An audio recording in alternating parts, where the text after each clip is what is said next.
Hi everyone, I'm Cedar Milazzo. I'm from Netgear. I want to talk to you today about our Smart Network Application Platform, which is our third-party development platform for all of our devices coming out, basically coming out this year. As we go through the presentation today, please hold your questions toward the end. I'll probably try and reserve some time at the end. But I want to talk about what is a network application as opposed to things like mobile applications and so on. And I also want to talk about our SDK and our architecture of our new platform. And then I also have some short videos for some of our partners and their experiences. And then I want to go into a little bit more detail on how you can actually monetize your applications. So just jumping right in, what is a network application? My definition is really that this is an application running on a device, it's usually headless, that runs inside your network and usually controls the network. So something like a router, a Wi-Fi router, or a DSL gateway or something along those lines. The difference between a network application and a mobile application is that your network devices, first of all, are always turned on. They're always within the home or the business. And they're able to control the data that flows through the network. Not just on that one device, but the data that's flowing through from any other device within the network. So in this slide here, what I'm showing here is the data from your smart TV or your laptop or your security cameras. All that data is flowing through this network device. And therefore, the application that's running on that network device has the ability to control it, monitor it, and make references to it. So some example, whoa, this didn't build right. Some example network applications. And there's many different categories of network applications, but they really range pretty widely. Everything from network security and management, something you would think would normally be either part of or very closely tied to a network management device or a router or something along those lines. So you can imagine an application running on a router that actually protects your entire network, doing antivirus protection to block the viruses before they ever get to the PC or to your Android device or whatever other device it is. Doing the same thing for any other type of malware. An application maybe that runs on your router that actually will check to see what your child is doing on the internet. Check to see if they're, posting something to Facebook that they shouldn't be posting.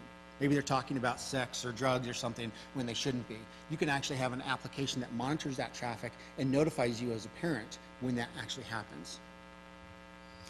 There are applications in development now, in development now with our partners who are actually doing network optimization based on whatever applications are actually running inside the network. So for example, if I start up a Netflix application on my PS3, I can have an application running on my router that detects that application is running and transferring data and optimizes the packet size and other network characteristics so that it's optimized specifically for that application while it's running. And as soon as I quit Netflix and go into my World of Warcraft game, it does the same thing, optimizing it in a slightly different manner for that other application. We have applications in development now for energy management, home control, home automation.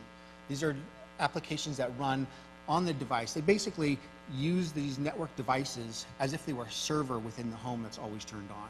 The key here is it's always there. It's always connected to the other devices. So you could plug a Z-Wave or a Zigbee dongle into your router, for example, and get whole home control, automation, that sort of thing. One of the applications we have right now is a secure social network sharing application. You may have all heard about the big Instagram snafu a couple of weeks ago where they said that they were going to take all your pictures and use them for advertising. We have an application in development by one of our partners which actually is going to allow you as an end user to share your content on Facebook without actually uploading it to Facebook. In other words, that content stays on your storage device in your home, whether it's your PC or your network storage device or even a USB storage on the back of a router. And that content is then shared through Facebook. They have a Facebook app that talks to the device, and you can share it. And whenever the user who wants to view that content clicks on that link, it actually goes directly to the device and pulls that content to their browser. So Facebook never sees the content. It never goes through their servers. They never have any control. So if they want to unshare it, all they have to do is unplug the content or just unshare it from their user interface, and there's absolutely no record on any of Facebook's servers of that content. But these are some kind of wide-ranging examples of what network applications are. So how do we do this? Well, in Netgear's case, what we've done is we created an ecosystem that includes three main pieces. One is the control point, is the network device itself. This is the device that's actually inside the home. This is the router. This is a network-attached storage device. And it's connected to all the other devices inside your home, and it's looking at the data that's flowing through it. It's controlling the devices. It's controlling whether they have access to the network and so on. And you have the ability to install applications on that device. The second piece is the user interface. This could be a browser-based application, or it could be an iOS or Android device application. And then the third piece is a network cloud, the Netgear cloud, rather. We have the Genie Marketplace. So this is the application server that actually allows you to take your, for the end user to actually click on a application and download it, purchase it and download it to their device. We have the customer portal, which allows the customers to log in, see all their devices that they have registered, all their Netgear devices, see all of the recommended applications, and actually to interact with those applications directly there. So you get remote access to all of these applications through this portal.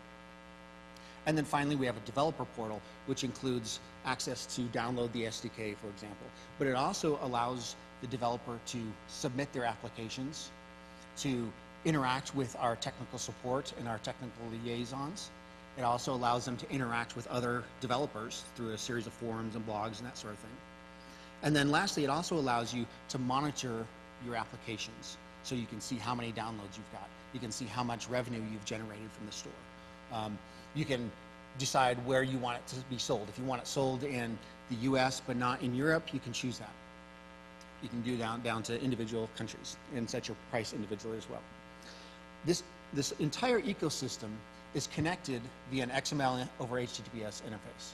So anytime you're talking from a user interface, for example, and you want to communicate with your application on the device, you just simply send a message. If you're local, you send it directly to your application. If you're remote, you send it through our portal server, and it automatically sends that along to the correct device. So if we look a little closer at the architecture on the devices themselves, what Netgear has done is trying to make this as portable as possible. So when you're developing your application, it doesn't matter if it's on a router or a ReadyNAS or a DSL gateway. We want to make the experience of developing for these different applications or for these different devices as standardized as possible. So what we did is we built out a series of layers. So as an application developer, you can choose what level of customization and what level of portability you want. So you can start at this very top level here with the Netgear APIs, and it's purely XML over HTTP or HTTPS. So you can use any language you want to, and that will be completely portable among devices. We also have OSGI and Java interfaces. Again, that's completely portable. So you write your application for a ReadyNAS, and then we have a new version of a ReadyNAS, or we have another gateway or DSL gateway that you want to have it run on. All you need to do is mark it in the store as available on that platform. But if you have more in-depth applications, maybe you need video transcoding or something along those lines, where you can't really do it within Java, we provide the ability to get all the way down to the Linux level. So you can write native code. So if you want to do a driver, for example, or like I said, transcoding, all that's available from the Linux layer. So just real quick, this is one of our partners' experiences. Qualcomm wrote an application called Skifta. And it's in our store now.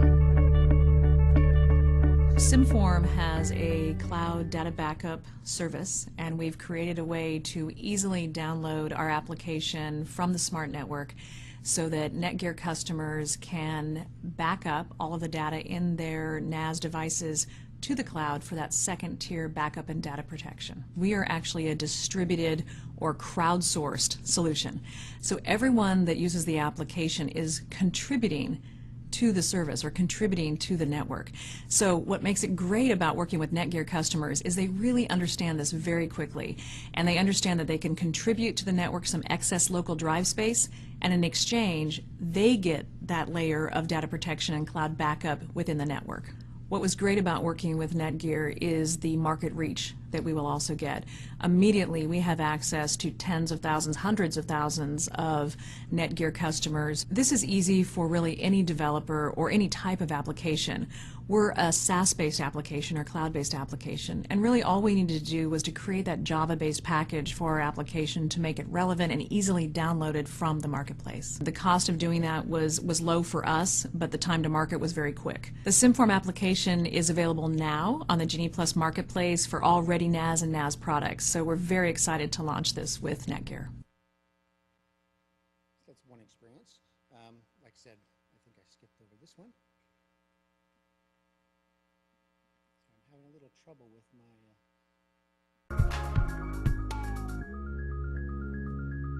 We've created an application called the Skifta Engine, which turns a Netgear Ready NAS device or a smart router into the locus of control for media management and playback within the connected home. So it really makes it easy for consumers to be able to take all their music, photos, and videos and essentially liberate them from the storage device and be able to stream them in full quality on televisions and stereos.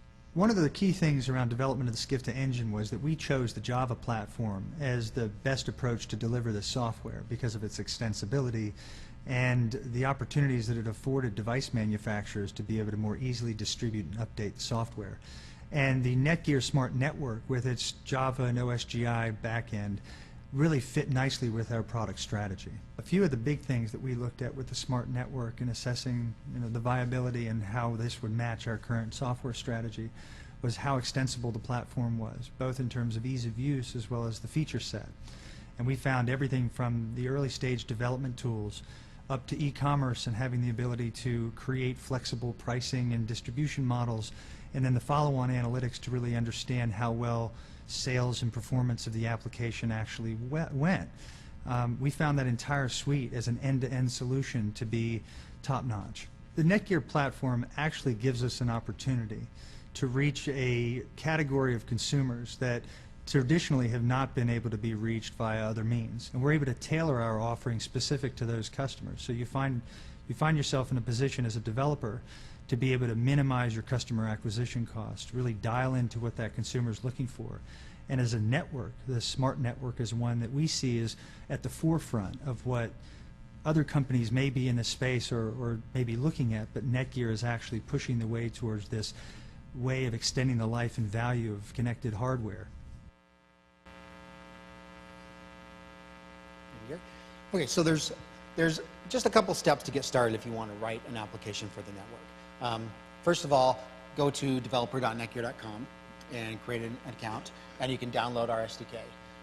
As soon as you get that SDK, you expand it out, and there's tutorials that step you through every step of creating your application. This includes your remote access user interface, whether that's through your iPhone application or Android application, or whether it's through a web browser interface built into our dashboard. It also includes tutorials for how to do an OSGI service. This is something that, although it is a standard out there, is not real common usage yet, although it's becoming more and more so every day. So if you're not familiar with developing OSGI applications in Java, this tutorial will step you right through it. And all of this stuff is built directly on top of Eclipse. So it's all using standard technologies, so you don't need to learn necessarily anything new, but you can get started right away. And as far as taking that application and actually selling it, it's actually very simple. Once you've created your application, again, it's a service component and a user interface component, all you need to do is take that application and submit it into our developer website for approval. And we do have an approval process that includes verifying things like, it's not going to crash the router, or it's not going to take data that you shouldn't have access to and send it off to some third world country to be utilized in some bad way.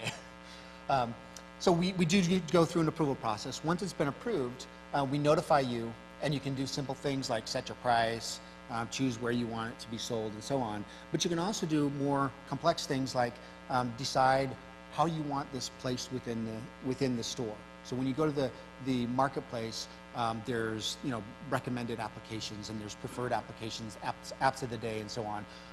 A lot of that marketing option is available to you to choose as a developer. So once you put it out there, you get to really customize how you want your application to be marketed to our users. Again, this is an end-to-end ecosystem.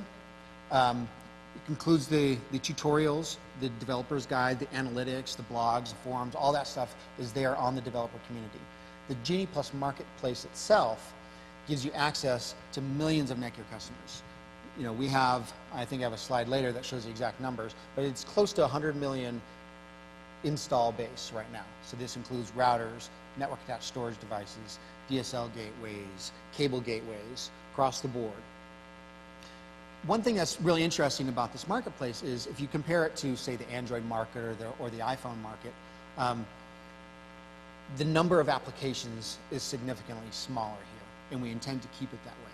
We're not going for high volume here, we're going for high quality. So you're never going to have 50,000 applications in this marketplace. So it's much easier to stand out and expose your application as the best application in that category.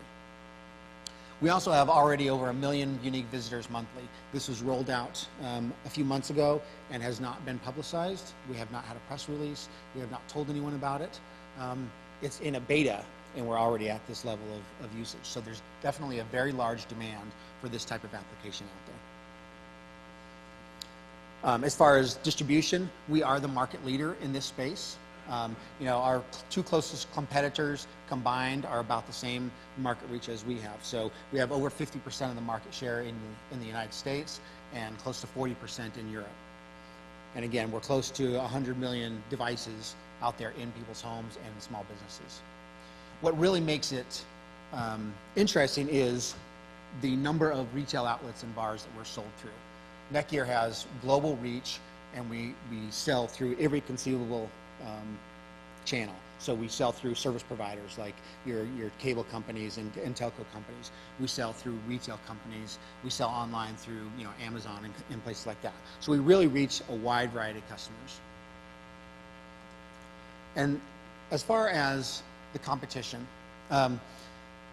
you may have heard last year from some of our competition about a developer program. It's very different than what we have. Every one of our competitors has announced something that they call a developer program. And what it is essentially in all those cases is APIs that are built into their devices that allow you to write remote applications. It doesn't allow you to actually download your application onto the device itself. So you cannot extend the functionality of the router. You cannot extend the functionality of the NAS device. Instead, what you're doing is using that as an API to get remote access to the stuff that's already built in. So this is the only developer program and the only platform out there that actually enables you to write these types of applications right now. So the marketplace is up and running. We have customers live on it now. It's located at genie.netgear.com if you want to look at it, browse around, see what kind of applications are already out there. And of course, the developer website is ready to go as well. And that's it. So if anyone has any questions, now would be a good time. Sandbox style of approach for downloaded applications. Do your routers have a sandbox style of approach for downloaded apps? So actually my misbehaving app can't upset? Yes, we do. So it's based on Java and OSGI. So Java has a sandbox built in. And then the OSGI services on top of that segment it even more. So every application, for example, has its own directory structure and so on where it can't access outside of that and so on. Yes. Any questions? So in terms of one of the things you mentioned on integrating stuff where the hardware actually handles some things like virus protection, for example, if it's giving a problem where it's not letting something through that it should be and you want to disable it or something along those lines, I'm just wondering what the process or the mechanism is to do that so that way you can let something through in case it's being too overzealous or something along those lines. Well, that would be, to some extent, up to the application that's preventing it from coming through in the first place. So that application, let's say you're trying to block viruses and you're coming up with something that isn't actually a virus and you know that personally. It would be up to the application developer to make sure that they notify the user, there's something we blocked. Is this something that you really want to block or not? And let them respond to that. So Netgear doesn't have anything built into our APIs to override the applications in those cases. And then that would just be, you would use that on your end, device, your PC, you would be able to respond to that directly. You don't have to actually go down to the router and mess around with it. Right. So what we do provide to the application developers is ways to get in touch with to communicate with the end user. So we have notifications through Android or iPhone devices. We have notifications through our website. We can send you a text message. So there's lots of ways that you can get in touch with the end user and let them know, hey, you need some attention here.